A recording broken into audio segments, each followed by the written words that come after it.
আচ্ছা, অনেকের ফেসবুকের নোটিফিকেশন বারে ঢোকার পরে এই ধরনের একটা অ্যালার্ট আসে বা এই ধরনের একটা নোটিফিকেশন আসে, "your live video from 1 March will be deleted.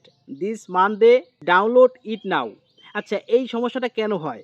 বর্তমানে ফেসবুক কিন্তু আমাদের সবাইকে জানিয়ে দিয়েছে, লাইভ টাইম এখন কিন্তু লাইভ ভিডিও আপনার পেজে বা আইডিতে কিন্তু রাখা যাবে না।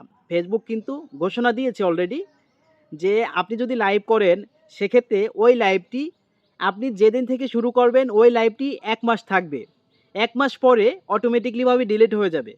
দেন আপনার সামনে যদি এই ধরনের নোটিফিকেশন আসে তাহলে বুঝতে হবে যে ফেসবুক আপনাকে নোটিশ দিচ্ছে যে আপনার যদি এই লাইভটি ভবিষ্যতে আপনার প্রয়োজন হয়, সেক্ষেত্রে আপনি চাইলে এখানে ক্লিক দিয়ে এখান থেকে ডাউনলোড করে রাখতে পারেন। তো বিষয়টা অনেকে জানেন না।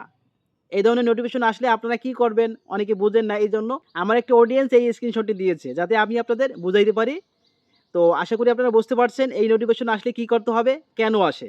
ভিডিওটি ভালো লাগলে শেয়ার করে সবাইকে দেখার সুযোগ করে দেবেন একটাই অনুরোধ। আর পেজে নতুন হলে অবশ্যই পেজটিকে ফলো করতে পারেন প্রতিনিয়ত এরকম গুরুত্বপূর্ণ ভিডিও পাওয়ার জন্য।